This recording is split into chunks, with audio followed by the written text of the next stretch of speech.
తెరకొట్టే కారం రంగు రుచి ఆచి కారం పొడి. గ్రామ పంచాయతీ ఎన్నికల్లో కాంగ్రెస్ పార్టీ బలపరిచిన అభ్యర్థులు అత్యధిక చోట్ల సర్పంచులుగా గెలవబోతున్నారని మంత్రి వివేక్ వెంకటస్వామి అన్నారు.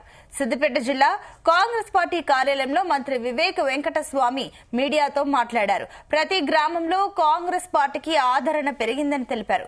కాంగ్రెస్ పార్టీ మద్దతుతో బరిలో దిగేందుకు సర్పంచ్ అభ్యర్థులు పోటీ పడుతుంటే బీఆర్ఎస్ పార్టీ నాయకులు దురుద్దేశంతో తప్పుడు ప్రచారం చేస్తున్నారని ఆగ్రహం వ్యక్తం చేశారు. బీఆర్ఎస్ పార్టీ అధికారంలో ఉన్నప్పుడు జరిగిన అవినీతి బండారాన్ని ఎమ్మెల్సీ కవిత బట్టబయలు చేసిందనే విషయాన్ని గుర్తు చేశారు.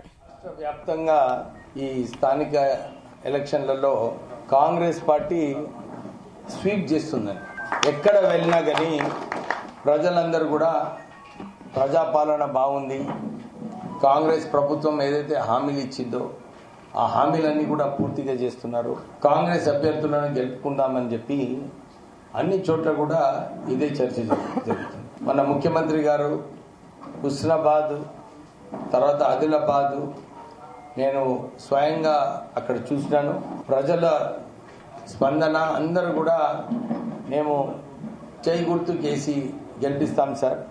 సో ఈ వచ్చే స్థానిక ఎలక్షన్లలో ఒక గట్టి పోటీ ఇస్తూ ఇక్కడ ఈ ప్రాంతంలో కాంగ్రెస్ పార్టీని మళ్ళీ బలపరిచి ముందుకు తీసుకువెళ్లాలని చెప్పి అందరు కూడా పనిచేస్తున్నారు.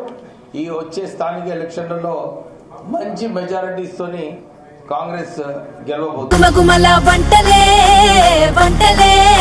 తెరకొట్టే కారం రంగు రుచి ఆచి కారం పొడి.